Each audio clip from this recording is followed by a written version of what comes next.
Welcome to Discover Virginia, the podcast that takes you behind the scenes of the incredible people, businesses, and stories that shape the Hampton Roads and Virginia community. Each episode, we sit down with local entrepreneurs, creatives, and change makers who are redefining what it means to live, work, and also play in this region. Now, let's explore, connect, and discover Virginia.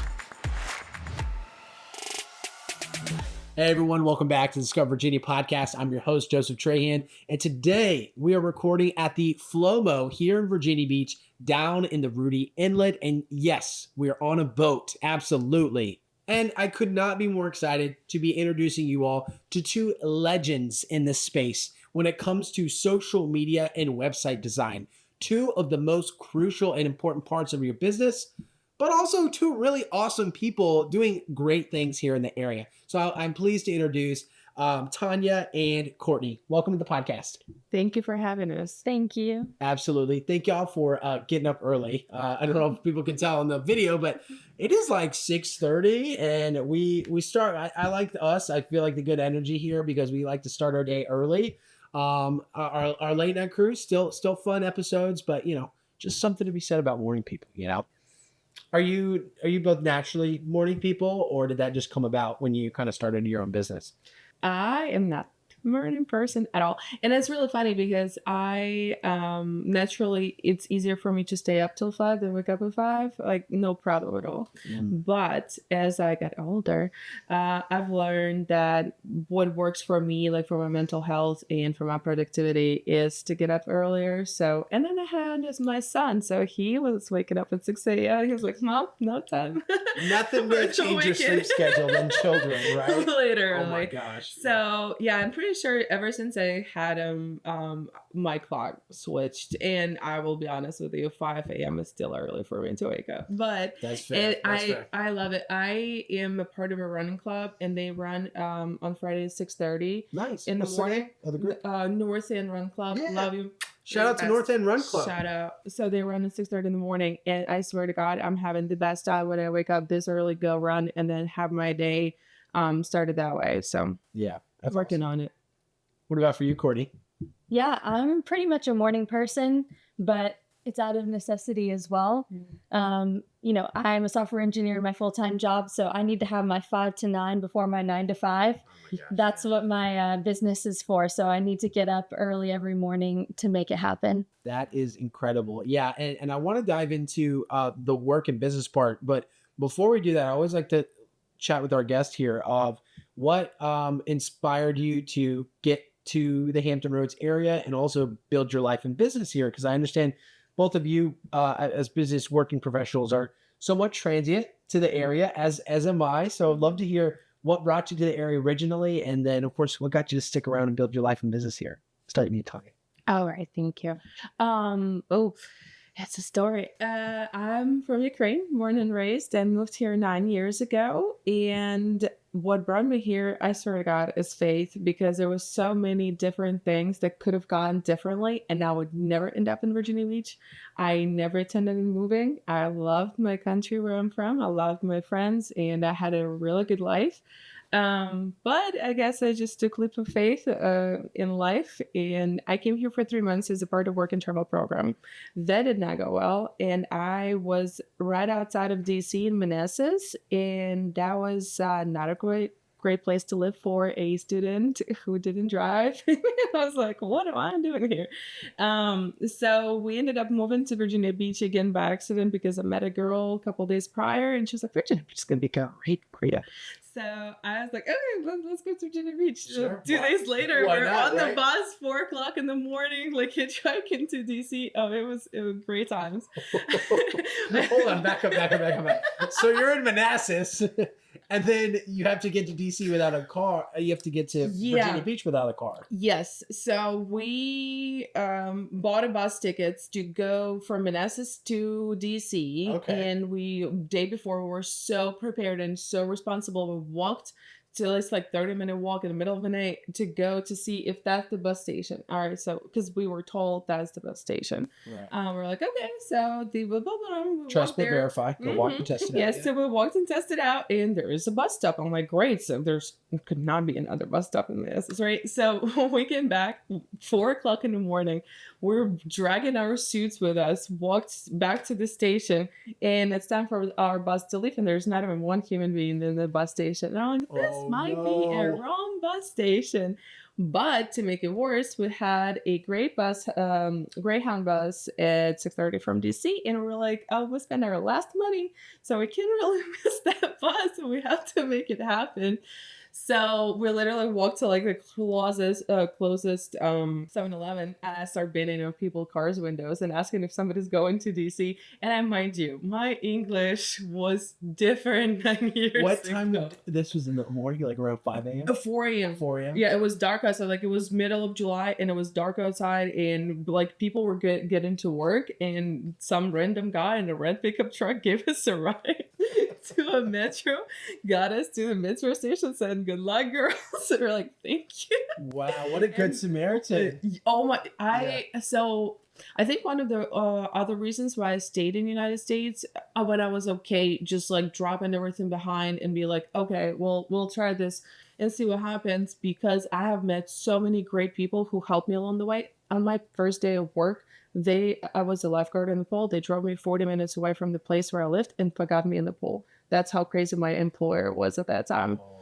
Yeah, so like the lady who saw me in the pool, she sat with me for 2 hours until I was able to figure out who's gonna come get me and how am I gonna get home, because I did not know my address. I didn't have cell phone, like with American phone number. Oh my gosh. It was great. The story and the story of just yes, the, yes. the great people you've met. So the Wow. great, it was insane, because the more I told the stories over the years, the Yeah. more we're like, oh, well, that could have gone wrong. And I'm like, I know. Yeah. Did not think of that at that point, but I was so grateful to receive all the help that I did, and it was just awesome people. And when I got to Virginia Beach, I met my ex-husband, and I was like, well, we'll see what happens here. Here we are. Yes, and I have a beautiful 6-year-old who I could not imagine a better place to grow up at. That's so So sweet. like watching him, having a Tuesday afternoon after school at the beach while he's watching dolphins, like I just couldn't. So I am here full-hearted, and I'm on the mission to make Hampton Roads a better place. I love that. Thank you for sharing that, Tanya. Thank you for listening. Like it's a long story. Hey, this is the beauty of podcasts here. We chop it up, we get some stories, and we get to learn more about your business. Courtney, y'all. Where y'all from, Courtney? I'm from Houston, Texas. I can say that originally. because I'm from Texas too, okay? Yeah, Okay, we grew up not too far away from each other. Yeah. It and- was not slander. but yeah, I went to UVA and just fell in love with Virginia, and I knew that it was going to be the state that I lived in forever. And all the people back home in Texas say that Texas is the best state, but Virginia takes the cake. Yeah. So Yeah. after going to UVA, moved up to Arlington, and then my husband got a job offer down here. He works in construction, and we just made the move, kind of also a little bit of a leap of faith because we'd only been here one time before moving. Yeah, so you had just been in Arlington prior, right? Mhm. A little bit of UVA time, then Arlington, and then Virginia Beach. Yep. And so we settled in the Chicks Beach area. Love it here. It's my favorite little neighborhood. And I was telling you earlier, we're walking distance to Taste. And that's dangerous because That Taste is, takes all yes. of my money. Yeah, it's so it's so fresh. It's local. They got a lot of Yeah. cool stuff in there too. Yeah. Yep. And one of the pieces of Virginia Beach that has the most mom and pop shops right next to each other, not a lot of chains. Mhm. I just love this area in particular. Absolutely, absolutely. Courtney, thank you for sharing that and bringing us up to speed on how you got to Virginia Beach. And I want to dive into the business section next too, because we'll start with you, Courtney. You work, so let me get straight. So you work full time, but then you said, "Hey, that's not enough work. I'm going to do a side gig." Like, how did that come about? As a person who has 3 jobs myself, realtor, dad, and podcaster by night. But yeah, what was that process like for you?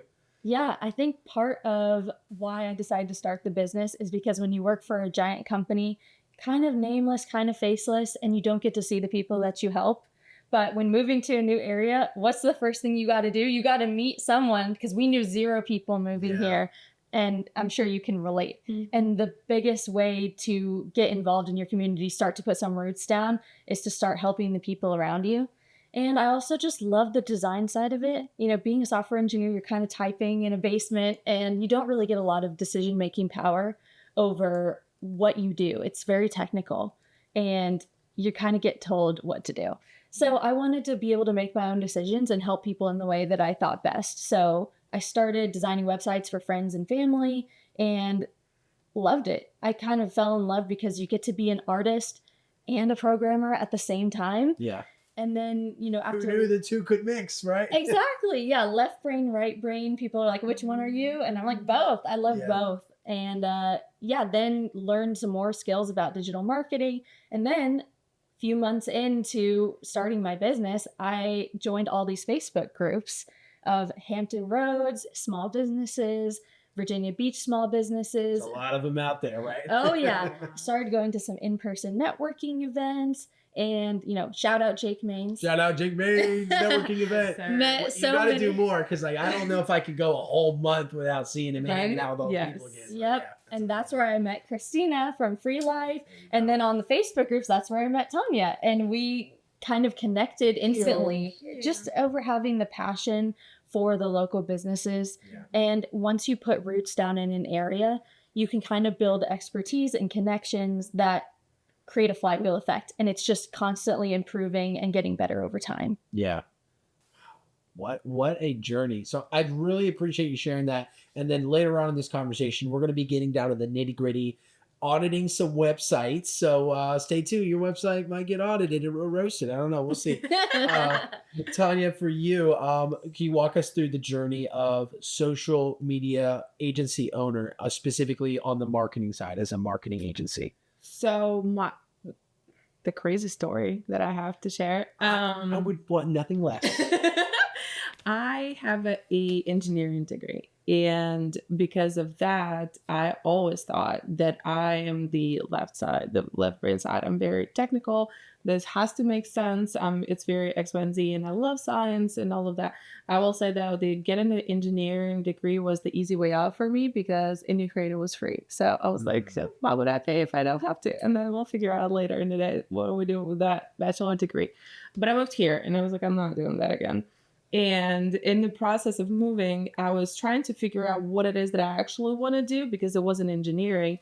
And I had one too many little jobs in the process. And on top of that, I worked in hospitality for very many years.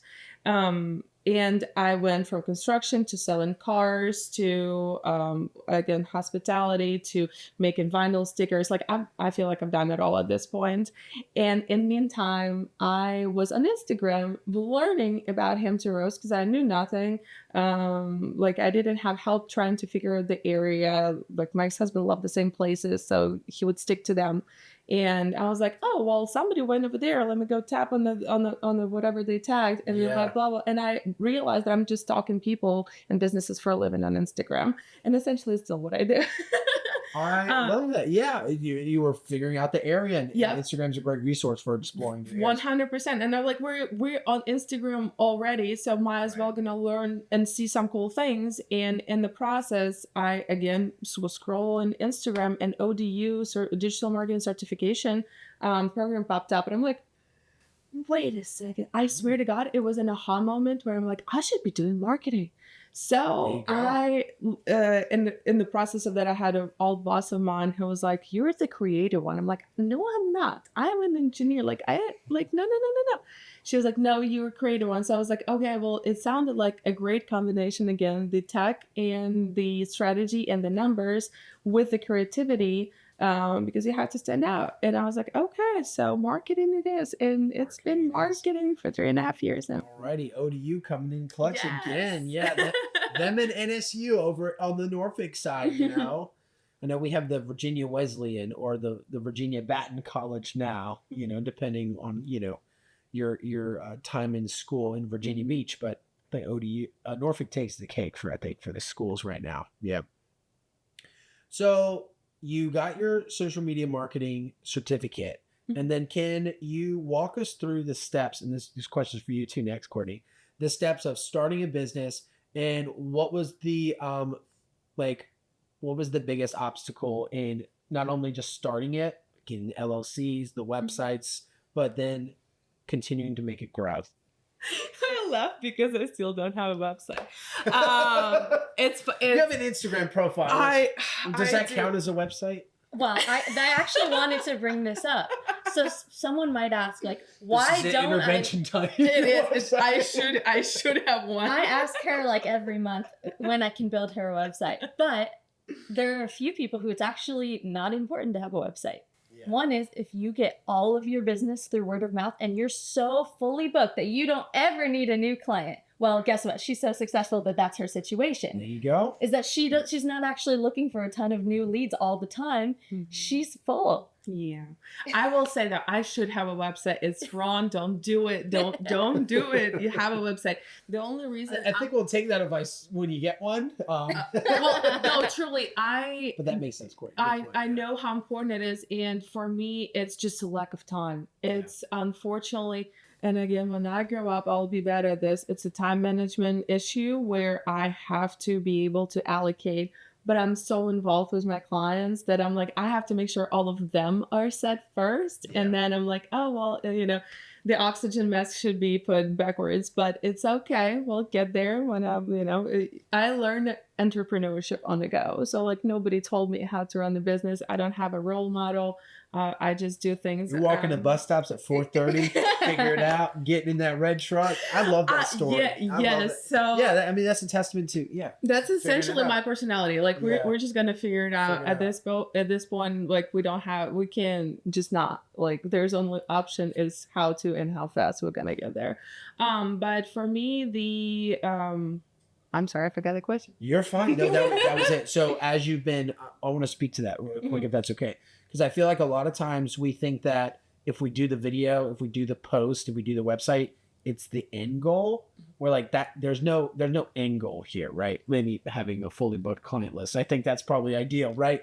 But it's the process of learning and figuring out and growing. And I think that's the most important part. So going back to the question, as you were learning and figuring things out on the business, what was the most challenging part from just the initial setup to actually growing and scaling? Getting clients and getting people to know that's what I do was the hardest. And I will say I have started strong with my Eastern European community here. And I literally just was knocking on people's doors. I'm like, you have a bakery business. Shout out Svetlana. I will love you. Bake Me Happy, the best cakes in the world. What was the name? Bake Me Happy. Bake Me Happy. Shout out to Bake Me Happy. Amazing. So I was like, can I please take pictures of your stuff? And it was crazy because I think it's been like 3.5 years ago, 4 years ago now. She is by this day using those pictures. She's like, I could never ask for a better way to showcase what I do, because we took this beautiful photo. So like I just send this to people like by this day. It's just such a great testimony to how important it is to have sometimes whatever it is you do to put in front of people instead of trying to explain it. So I was just banging on people's doors. I'm like, can I please do your social media? Can I please do can I please? And that's how I built my portfolio. Some people say no, some people ignore me. So, just don't take no personally. And there was another hard thing for me to start. I was taking everything personally because you doubt in yourself. You're like, am I even good at, like, I know I got my digital marketing certification and it's great and awesome, but am I actually qualified? And the only thing, in my humble opinion, that's going to make you qualify is the experience that you get. The more you do, the more you will feel confident. The more you see the results, the more you will feel confident is that you are the person to do it. So you will start taking things not personally because you're awesome. So Well said. I mean, absolutely. Like, just figure it out. Trust yourself. I want to follow up to that question and then jump over to Courtney too. The two things. So the first thing is, it was just a photo, right? Because I think Instagram right now, it's like Instagram Reels. Yes. So no, we took some videos, Okay. but the video is still there. But the pictures for her And again, super important thing, for every business is different. Some people don't need video. Some people don't need only pictures. Some people don't need pictures. They can do any good for them. Yeah. We need to focus on videos. It's so specific, again, to the person who you're working with, to the Yeah. business that what are they selling. I know, like, algorithm wise, it's now makes more sense to post video. But then some people don't watch the video till the end, and they need to see all the information right off the get-go. So then you post flyer. So it's all different to each person, to each business. Yeah, absolutely. Thank you for sharing that too, because I think a lot of people might get bogged down in like, oh, we have to do videos, and then we're talking to them on the Virginia Video Agency side, and we're like, yeah, well, like, who's your audience? Who you're trying to connect with? Mhm. Where are they? Like, do they watch Instagram Reels? Are they in a vertical world? If so, yeah, let's make it. If not, Oh, static posts. For sure. Courtney, for you, when you were starting out in, realizing that, hey, my left brain talking my right brain and being creative, what was the most challenging part in that initial starting period for growing and scaling your business? Yeah, I'll say similar to Tanya. Getting the momentum started is the hardest part as a business owner, because how do you show people that your customers trust you if you don't have customers and people don't trust you? So for me, the in-person networking was the number one biggest reason why my business was able to start. Because when you meet people face to face and actually learn what their pain points are, speak to them and say, hey, let me try this out with you, you'll get a lot more success than posting and throwing posts into the void with your 5 followers, which, hey, I don't have very many followers, but Yeah. the point is gaining momentum with people that you have real connection with. And that can be friends and family. First website I ever built was for my mom. Like, there's no shame in using the connections and network that you have in order to give yourself a head start. So starting with that, my next biggest problem was scaling and finding growth in more than just the solopreneur lifestyle. I think a lot of people get stuck in that single person business where you do everything yourself. You have all of the hats. And sometimes, like Tanya mentioned, you forget about taking care of your own business because you're so focused on your clients. And I felt the same way. So, for me, it was really important to show my personal brand as number one priority, because I let the first website I built for myself languish for 1.5 years without updating it. And how can people trust that I will take care of your website if I don't take care of my own? Yeah. And same with a lot of other business owners, is that they let their own marketing and their own brand fall to the side while they focus on their business. But that actually, I think, is a huge mistake. So for me, it's usually just, if I can't do it, if I'm not an expert in this, let's outsource it. So accounting, bookkeeping, I'm not an Excel wizard. So let's outsource that out. And when it comes to social media, I've had a lot of wonderful help from Tanya. Whenever you see a reel on my social media, it's usually because she was behind the camera telling me it's going to be okay.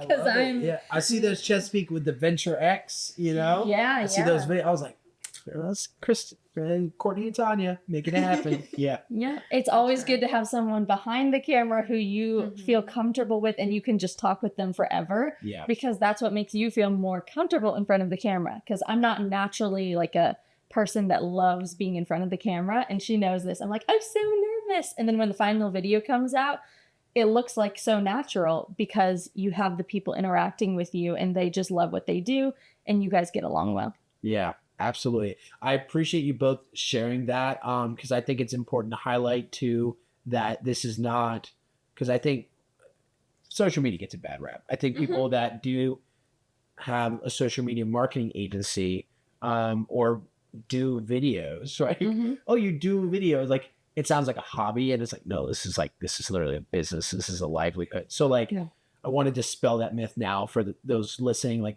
these are experts and professionals in the field, and that's why we have you on the show, because there are literally so many options out there, and there's nothing wrong with options. I think that's good for a local economy, but I think it's the options with the expertise and the reps and the audacity, boldness, right? To Let's just go. make things happen. So thank y'all for that. And yeah, with that said, I want to talk about something you brought up a moment ago, Tanya, when you were scaling, because a lot of people think they need to outreach, cold call, like that's a process, right, of prospecting that happens. It's brutal. And then for service-based businesses like videographers or photographers, they think that, okay, well, what if I do like a service exchange, or what if I exchange a video for service? Where is your strategy and thought process behind service-based exchanges versus actual, hey, here's a free video, here's a free shoot, if you want anything else you need to pay? I feel like it was a fine line for me when I wasn't able to pay bills. So I was like, you gotta eat. And at that point, I had started my business in a very interesting time in my life. It was a month before war in Ukraine started.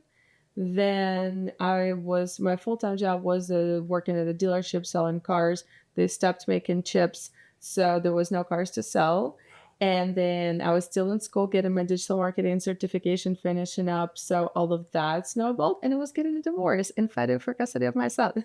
So that half a year situation was, That's a lot. yeah, and I felt that I needed to do my business and my own thing. And I started with a partner. Emma, love you so much. I would not have done that without her. I started with a partner. She was a photographer and graphic design for our agency. She, like, me and her were like, okay, well, we have to make some moves. Like, Hampton Bros, what we're doing. Like, we had too many businesses that we really wanted to help. And after having all of that figured out, again, the struggle of getting new clients or any clients, we just I started knocking on people's doors. But, again, we don't have a portfolio, so what can you do? And we were exchanging services a lot, but we're doing a lot of stuff for free. Sure. The first time we charged money felt so odd and awkward that I can't express this enough. Like, the mental load of people giving you money for something I didn't trust myself taking the money, in terms of, am I really qualified? Like, am I really, I knew that here, but here it felt so weird. But again, I needed to pay bills. Needed to pay bills. And I knew there's, like, again, logically, I knew there is a value and it's only going to be good for them.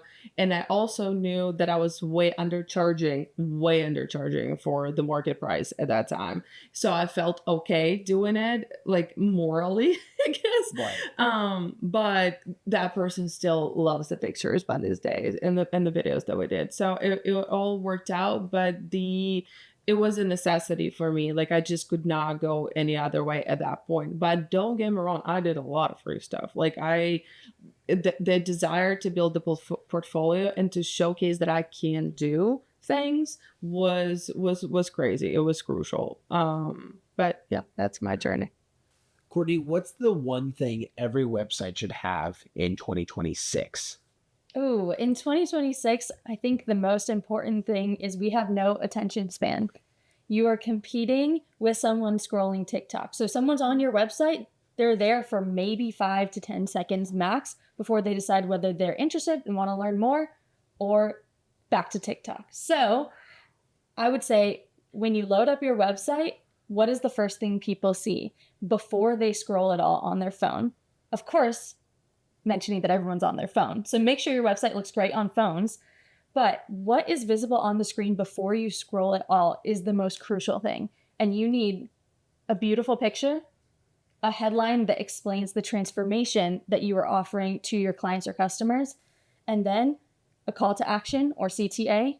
It's a button that helps them say yes to whatever you want them to do next. Mm-hmm. Those are like the 3 things that everybody needs.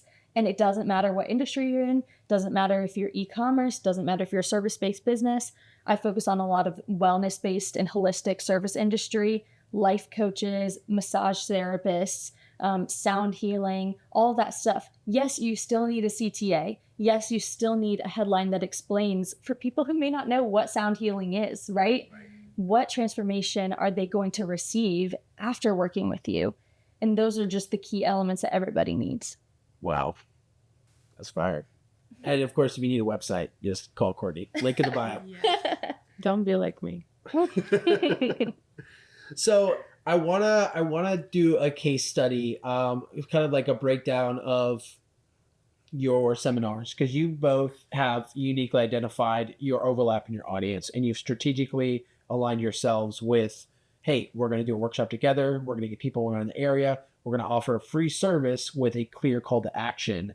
So that way, instead of fighting for their 5 seconds online, we can get them to sit down. We can actually audit their services and like kind of call them out with some things they might need a little encouraging on for their website or social. So I'd love to like hear from both of you. We'll start with Tanya. If you could walk me through like what these seminars are like, and also what folks can expect to take away when they come to one of your workshops. Awesome. Sure. Thanks for letting us talk about it, because I like was so passionate Well, about it. it's a great service, and I know your our focus on the show is collaboration, and so is yours. So yeah, absolutely. Yes. So it's called Let's Launch, and it's for entrepreneurs who are launching a new service or product or launching a new business. And it seems overwhelming that you have to build the website and it has to be perfect, and you have to do all the socials, and what are the socials, and what socials am I supposed to talk on, and what's supposed to be on my website, and all of that seemed very overwhelming. And we've both been there, done that. So we're trying to make it as easy for people for know that they have some value to bring, know that they have gift to share, and we're just trying to hold the space and answer the questions in the meantime. So it's divided into parts. Obviously, it goes first with the website. Courtney explains beautifully what you have to make your website successful. She also shares all the tools, how you build it. Like it's amazing. And I get to chat a little bit or a lot about social media marketing and dive into the platforms, what's the difference, how the content performs, and that algorithm that everybody hates these days, but don't take accountability for it. It is what it is. So it's all about us setting you up for success before you step your foot in the world and before you let people know that your gift exists. Well said. That is a great summary, Courtney. There's not much to add to that. She summed it up perfectly, but I will jump off and say when people are starting their own business, focusing on the actual product or service that you provide and you're the expert in is the most important part. The other parts, if you don't have a ton of money to bootstrap with, you can't always outsource that.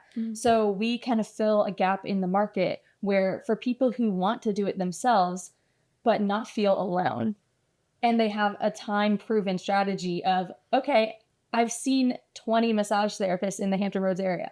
I know what their audience is. Okay, now you're someone new and you want to join this space. Where can you find your niche? And how can you bring your message across to your audience? So we're trying to help people launch successfully without having to hire the experts. And then if they need some extra help, we're always here. But that's kind of the point of our workshops, is helping people feel empowered to do it themselves. First Launch was the name? Let's Launch. Let's Launch. And it's totally free to attend. No, we do charge $55 per ticket. It's 2 hours. Never been 2 hours. It's always like always 3 hours. three and a half hours. That's a huge deep dive. Wow. Yes, that's a lot. I mean, for $55, like that's huge. Yes, we offer early bird discounts too. So essentially, for $45, you get us for nearly 3.5-4 hours and all the questions, and you walk away with the website that Courtney shared with you, and all of that. It's just, I feel personally like the problem of our society these days, I'll humbly say, that it's all or nothing thinking. So I'm either doing my social media at the level the L'Oreal does or Kim Kardashian does, or I'm not doing it at all. And that's not like, we're not supposed to know. We're not all up over there yet, but we're somewhere. We still need to do what we can with what we've got. And yeah, we're here to hold the space.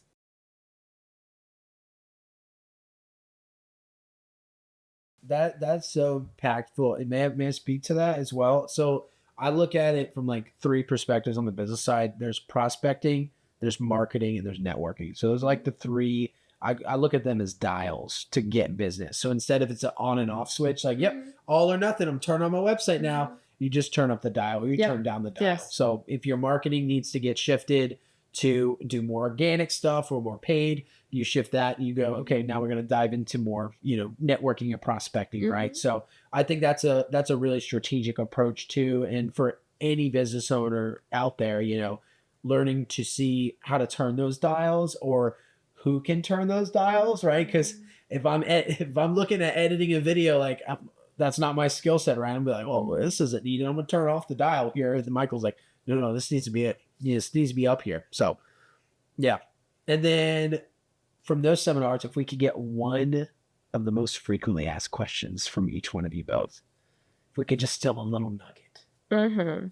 And what platforms to use in social media? Yes, and there's 7 the top ones, and there is no unified answer, believe it or not. It depends who you're talking to. If you're trying to get more professional crowd, go LinkedIn. If you're trying to educate, go to TikTok. If you're trying to be aesthetic, very like tech savvy and very dynamic, then it's Instagram. Do all of them if you can, but if we can't, like I don't have, like my LinkedIn is crying right now. Like I love that and I wish it would be intact, but it's an imperfect world and we're not perfect people.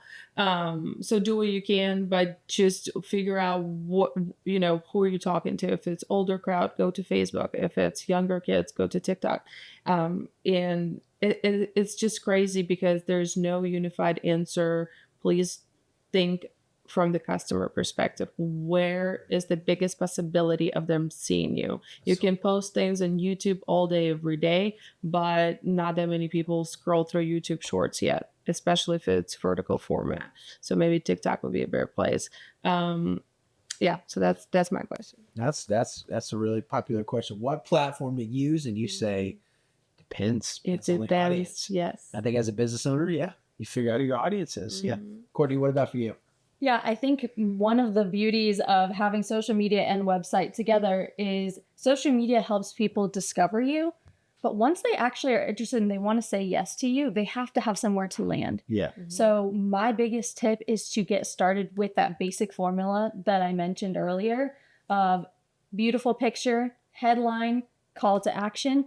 From there, it depends on your business, but every business needs those 3. But it doesn't have to be beautiful. You can have one picture and 3 lines of text and 1 button, and that will get you much further than someone who says, DM me to apply for my program.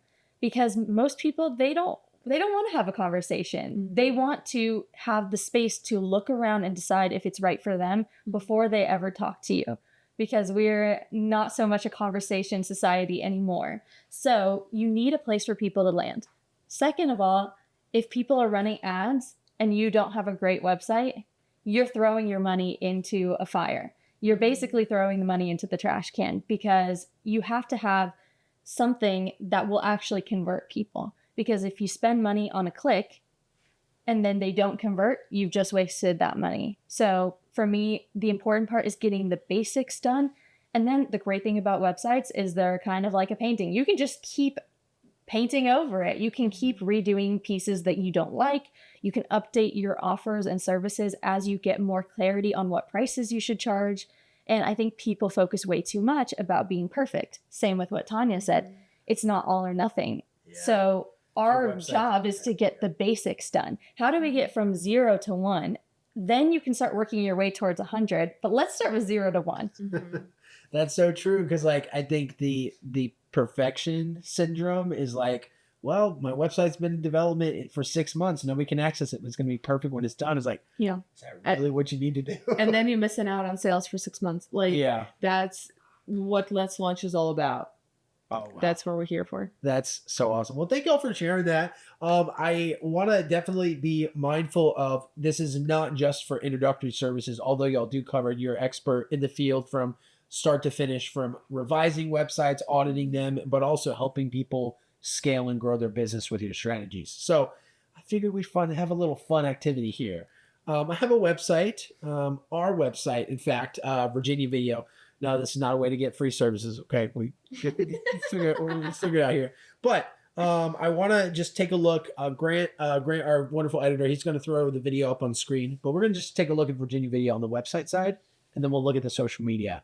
And I want y'all to give your honest, candid feedback. You from got just it. like a quick glance. Okay. Well, the good thing is I already told you the checklist of the 3 things that you need. So first, you guys are a visual company. So it's even more important that the visuals are on point. You guys have a beautiful slideshow of fantastic high quality pictures. I think that's a great way to start because people are visual and they need to understand that your videos look good. If they were grainy and poor quality, people would be like, okay, I'll go to the next one in my Google search results. So you're paying all that money for SEO to get to the top of the list. They click and they see a grainy video and they immediately get Why out we of there. put Michael's photos and not my photos up there. So that's number 1 is the eye goes directly to the pictures. They're not even reading the text first, which might be counterintuitive. But once they do see the text, they see Virginia Video. The good thing is your company name says exactly what you do. So if you had a different company name that maybe wasn't as clear what you offered, I would have that headline space reserved for podcast video services for Virginia Beach or marketing videography Hampton Roads, something like that, where that headline is actually what people would be typing into Google and you come up first because you're exactly what they're looking for. Sure. So Virginia Video is a good start, but you could offer more clarity on what services you provide and the specific location, because we don't know where in Virginia you guys are based. And a lot of Hampton Roads businesses really value that locality. So having a city name instead of Virginia would also be helpful. And then your subheadline is pretty good. Partner with us to create professional video content that sells. I think that shows the transformation of what they're going to receive after working with you guys is professional video and they're getting more sales. So I would probably not even tweak that to start with, but I would go with the locality based in Norfolk, based in Virginia Beach. And get a quote is your CTA, your call to action. I would say that's a very decent CTA. It could be better. For example, free consultation. Book your free consultation because you guys do offer 30-minute free consultations, and not everyone does that. Not everyone does free. A lot of people have paid consultations or they want you to fill out this giant form. So making it easy and simple for them to say, oh yeah, I guess I will just book a little consultation. That makes it easy for people to say yes to you and get them into your funnel. The next piece is you guys have a bunch of videos that shows what your work looks like. While I think this is actually a great thing to do, there's no text around it. So people are kind of overwhelmed by like a bunch of red play buttons. Right. So what I would do to take this to the next level is have a headline that says, take a look at our podcast videos, because you guys do kind of specialize in that as one of your premier services. So people want trust, right? People want to show that they can trust you. So those trust signals are going to be proof that you can do the work, but also testimonials from happy customers or showing how many views the video has gotten. Because right now you can click play on this video, but I don't know if on YouTube it has 5 views or 5 million views. So adding in some of those numbers, maybe showing some of their previous stats and now some of their current stats, that could help show the results that you're bringing to people. And also, I love that you have multiple, but I would do a case study format. So having 3 to 4 max really helps people focus in on the information they want instead of being overwhelmed by lots of projects, but they're never going into detail because they're not going to click on 6 things. They may click on 1. Right. Yep. And then finally, you have an About Us section. Most people will never read this much text. Again, it's that low attention span. So I would cut that text in half probably, or intersperse it with pictures and videos that automatically play so that people can see what you're doing as well as while they're reading. Yep. I'm sold, Michael. Just send the invoice over.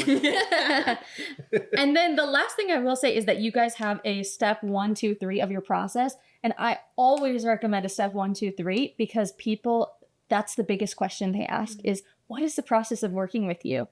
If you've ever worked with a company and you get on the call and they don't tell you what the next steps are, you might feel a little bit lost. So explaining like, oh, it's really easy. We'll film your content and then we'll edit it for you. And you just sit back and relax.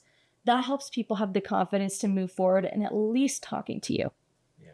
Yep. And that's all the Courtney, feedback thank you I have. so much for the insight and feedback. Really, really appreciate it. And just a testament to your insight and skill set is so welcomed and appreciated because, it's like there's a lot of options in Hampton Roads and we want to always, good people working with good people. That's something I say at the Jake Mains networking event. Oh, how do you know Jake? Besides like, oh, I'm a realtor by day. Don't tell him I'm here. That's the other thing.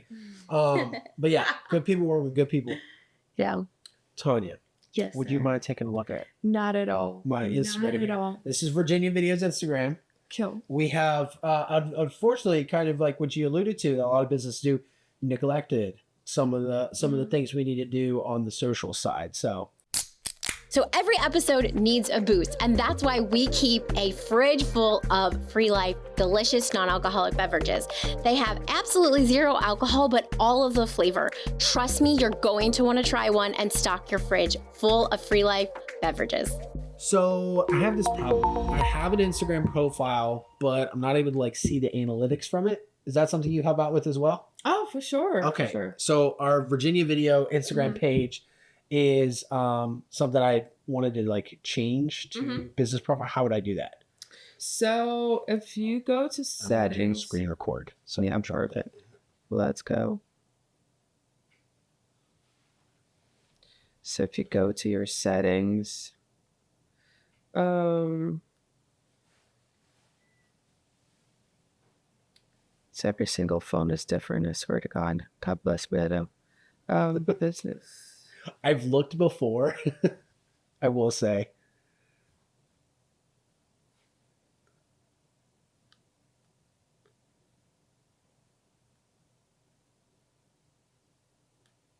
Oh, here we go. Switch account to professional. So you went to settings and then you went to accounts and then. So I swear to God, it's like the biggest problem that I have with what I do is every single phone app looks different on everybody because they test in bazillion things at the same time. So I can't tell you go to settings, hit account. What I just did, I just stepped in account in the search bar, and it's the easiest way to do in the life hack for life. Just type in search bar what you need from the settings so you can find it. And then you can I do creator. Yeah, I think creator is good. Yeah, because that allows you to, like, some business profiles won't allow you to get tagged, or you can't use trending audio. Yep. Like on TikTok. Yep. So we're switching our account. Hope you're not running any ads right now. No, not on this profile. Okay. So it should work. And yes, to creator and okay. And Perfect. Thank you for showing us that. Absolutely. So now we have the professional dashboard, and this is where all the juice is. That's how you know if what you do actually makes sense. And that's where my personal GM is, as the person with a very analytical mind. Does things make sense? Do they make sense? Post a video. I had a full-time job as a social media marketer, and I've worked for a company who was putting out this amazing and beautiful ads, gorgeous, but they all were over a minute long. And they literally, you go in to the video and you see the stats, and the average watch time is 3 seconds. They spend thousands upon thousands and thousands of dollars on somebody that nobody has ever seen. So make sure you're not doing that. And that's how you know in professional dashboard, you have your reviews, the interactions, and the followers. And if the views are there but no followers, so what are you putting out? Are the people actually liking it? Or you're being controversial, or you being viral because you were funny twice, but there's no value for your business because you're not selling, people not following, they're not here for all the new updates, they're not here for all your new special offers. So again, what's the end goal? Are we trying to become famous? Are we trying to become rich? And some business owners like feeding their ego. Nothing wrong with that. If that's what you want to do, we can get your views. You can get your views up there. But what is the end goal? I've heard it said by Daniel Priestley, like building a personal brand is different than like wanting to be a content creator. For sure. And I think that's like a good distinction for business owners, because if you want to be a content creator, great, promote the beverages, the clothing line, whatnot. But then the business owner is like, hey, what's the CTA? Like, what's the service deliverable? Like, for sure. And it's totally different things. Like the content creator is a job on itself. You don't have to have mass following. You don't have to have credibility. You just, and again, the different brands work differently for the influencer and digital creator world. But if you don't have to have all that. Like people don't have to know as a go-to person for something other than you making pretty videos or you displaying the product the best possible way. But the personal brand though is absolutely different game, where if that gets hurt, then your business goes down because your business depends on your personal brand. And then, all right, so let's go back. Watch out for those funny videos then, right? Well, yes and no. I mean, again, it depends on what you're trying to do. Sure, yeah. And I have a client who's like, I will die on this hill, but I will never make a funny video in my life. And I've been working with her for over 2 years now, and we've gone viral with different things. Or I come back into her boutique and I was like, how, I posted the videos or the pictures, and she was like, yeah, well, we sold out whatever you posted 2 days ago. So never done a funny video in our life. It depends who you're talking to. It depends what you want to do. All right. So the views, we have the views. It's important to understand whether, and it's again, the testimony, how you're going to go viral or not. So you have the percentage between the followers and non-followers, and the profile activity in the past month will usually tell you the result, how you performed with the previous, whatever you want to do, 30 days, you want to do 90 days and stuff like that. So the views are there, the interactions, that's your likes, comments, shares, and the followers. Obviously you will see whenever you have, you'll be able to get your numbers up because it's obviously new account. It will tell you where is your audience located.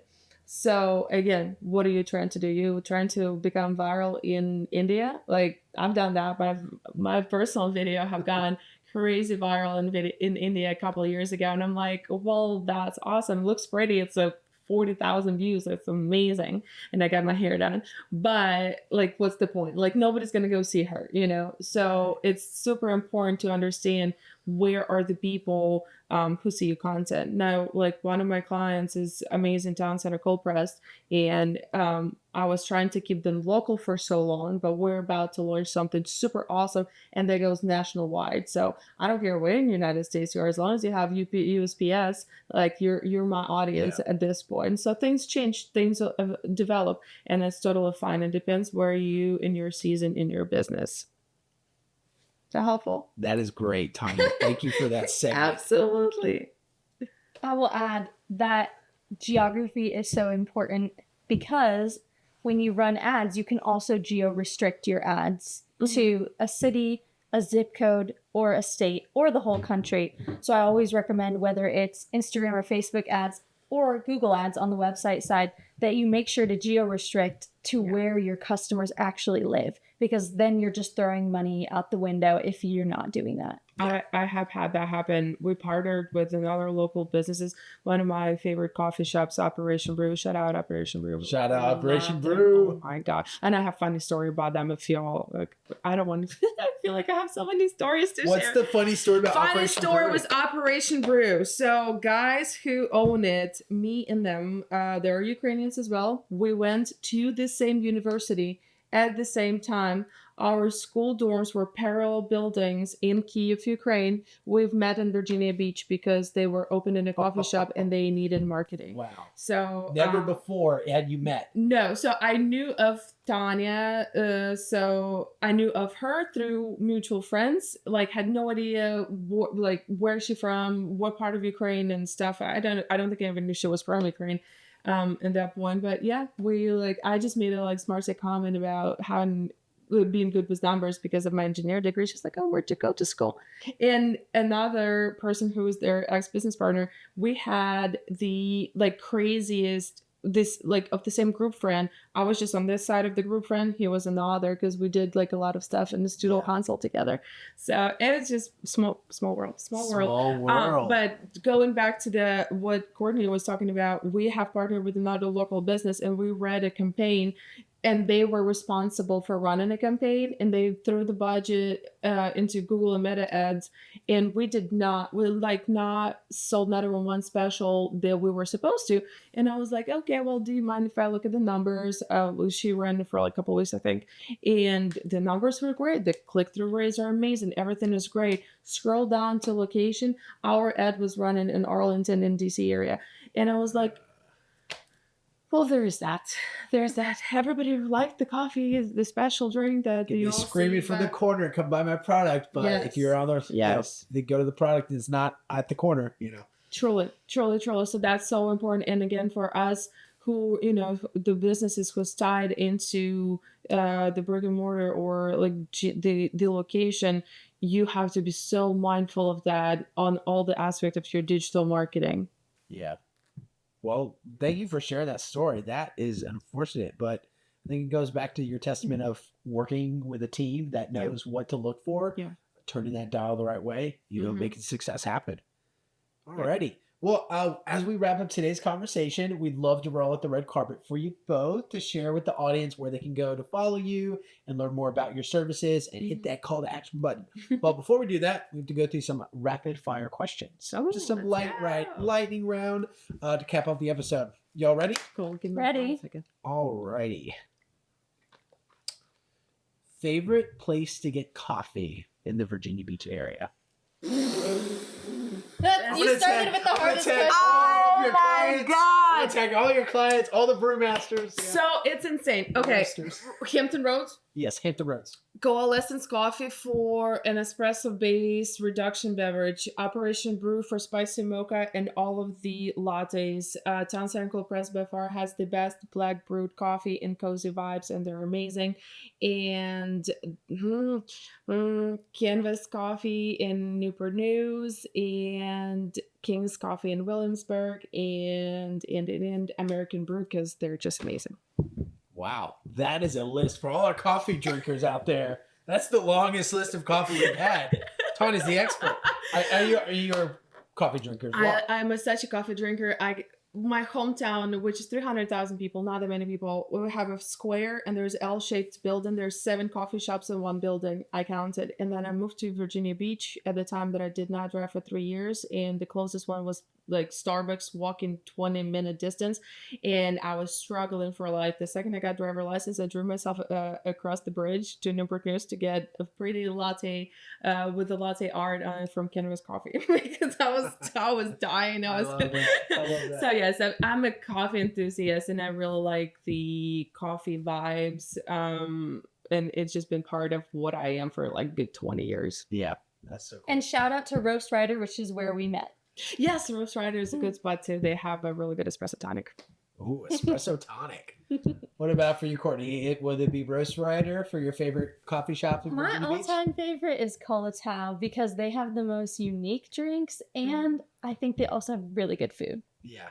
How do you? What was that? Colatau. They're opening up a new location in Hilton. I think I've been calling them Colada. Is that the Coletta? Oh my gosh. How are you supposed to say it? I'm like, yeah, go to Colada. They're like, what? I'm like, so by the Chick-fil-A, Yeah, but they are perfect for getting a little bit of work done. Well, I don't know if I'm saying it right now. No, you're saying it right. I think it's Colatau. I'm from Southern Texas. So you got it. You're from Houston. You guys got a better education than I did. All right, next rapid fire. Favorite activity to do in the area when you're not building websites and managing social media agencies? Paddleboard. We're here in Rudy Inlet for me. Paddleboard, nice. Nature preserves. We have a ton of great nature preserves and state parks in the area. Yeah, lots of fun. If someone is moving to the area or relocating to the Hampton Roads area, what's one piece of advice you want to give them before they move to the area? Figure out what you want to do on a daily basis, and then what's your lifestyle, what's your life looks like, and then choose the area to move to. So if you like beach better, go to the beach areas. You like city vibe, town center, or Norfolk, or homey, like more land than Chesapeake or Pongo. Figure out what your life is about, what your life's going to look like, and you probably don't want to drive for an hour to your work. So like figure all of the things out first. Yeah. What about you, Courtney? Do not live and work on opposite sides of the tunnel. Yes. Even after they finish the HRBT expansion? Nope. Nope, never. Yeah, that's not happening for a while. You know, Oh my gosh, that's such a great piece of advice. I had some insights out, and they're so behind that it's not even funny. So I'm heartbroken for it, and yeah, not in a close 5 years. Oh my gosh, yeah. Awesome. Well, there's nothing left to do but to roll out the red carpet. We'll start with you, Courtney. Any final messages to leave with the audience, and where they can go to find about you, find out more about you, and then we'll jump to you, Tanya. Yeah, I think whatever you do, start with a website. There's many services for like $20 a month. Just start somewhere. And where you can find me on my website, CourtneyJacobsWebDesign.com, or Courtney Jacobs Web Design on Instagram. Cool. That's so neat. I love that. My piece of advice is don't be too hard on yourself. We're all human, we're all people, and stop getting inside of your head. Get out of your head and start doing things. You get better by doing things. So just do things. And you can find me on Instagram. It's Your Marketing Agency, and on Facebook it's Tanya Hammond. Come hang out.